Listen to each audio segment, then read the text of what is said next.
it's always a struggle, you know. I mean, it's always a struggle to stay relevant and to stay employed. I'm very thrilled that I'm doing Stargate Universe now and that I'm working with some wonderful people. Um, but I think rejection in any form, you know, and I'm not even going to go into you know the role that I didn't get or the film that I didn't get. There are always those moments where you know, you wish that things had worked out a different way, but you have to keep moving forward, you know. And the truth of the matter is, I've been doing film and television for 30 years now, so for me, there really has been no low point because I've never had to walk away from it.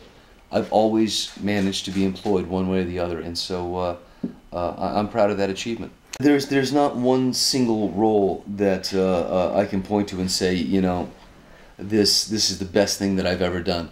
I've been very fortunate. I mean, obviously, many people know me from La Bamba, and that was a beautiful role, and I'm very proud of it. It put me on the map.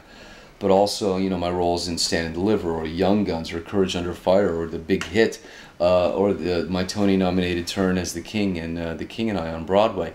I've been very fortunate. I have over 80 films under my belt, and God knows how many television appearances, and so ultimately, I'm proud to still be employed as an actor, that I can still do this, and this is how I make my living because it's something that I love. Once again, I've been really blessed to work with some amazing people. I mean, Luis Valdez, who directed La Bamba, was and is an amazing artist. I mean, he founded the Teatro Campesino for the farm workers, and his whole art came out of this political movement with Cesar Chavez. So I mean, in the great scheme of things, he's an amazing artist.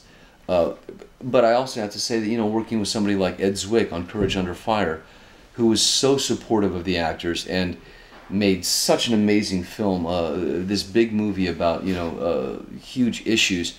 It was a real honor to work with him, and so therefore, you know, people like Denzel Washington, or Edward James Olmos, or, you know, I've worked with Harrison Ford and Meg Ryan and Matt Damon. I've worked with some great people, and you know, I've been fortunate to share the screen with them. There's so many actors that I admire and that I respect, and I hope I get the chance, you know, to work with them one day. I mean, Meryl Streep, I think, bar none, is perhaps male, female, doesn't matter, the finest actor we have living today. She's unbelievable.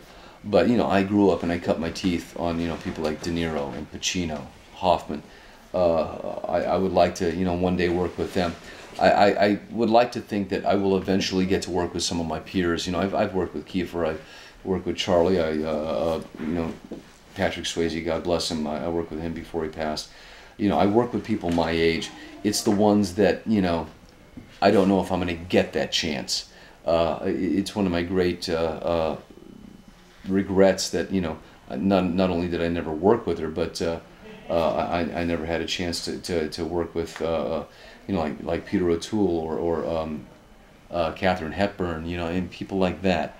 I work with Ernest Borgnine, you know, who's in his 90s now, and that was such, you know, such a privilege for me. So there's so many people out there that I respect and admire. Like I said, I'm just happy to be working, and hopefully I'll cross paths with them eventually. I don't know if an actor can ever gauge his success, because the second you start, you know, counting your chickens or, you know, resting on your laurels, then it's over. Then you have no more ambition. I think the wonderful thing about being an actor is that it's constantly evolving. Your roles mature with you. The complexity of your characters hopefully reflect the complexity of your life and who you are as a human being. So we never stop learning, and we never stop giving, I hope. So, you know, no matter how many awards you might win or how many, you know, mountains you might climb, there's always another mountain. I am on Twitter. Loud Phillips, Lou D. Phillips is you know, my Twitter name. I'm not on Facebook. I don't know. That's just it just seems a little too personal. But I am on Twitter, and I do like to, you know, to tweet every day and just kind of let people know what's going on. I think it's very interesting because we are entering this phase in the media and in cyberspace where there is this access to our celebrities and to you know the actors behind the image, and I think it's fun for the people out there to get the real story and to have a real connection to a certain extent with the people that they watch on the screen. But in some ways, you know, I mean, you have to be very careful that it doesn't become too invasive. I did well at the World Series last year. It's a passion of mine. I can sit at a poker table for hours and hours and hours on end, sadly enough.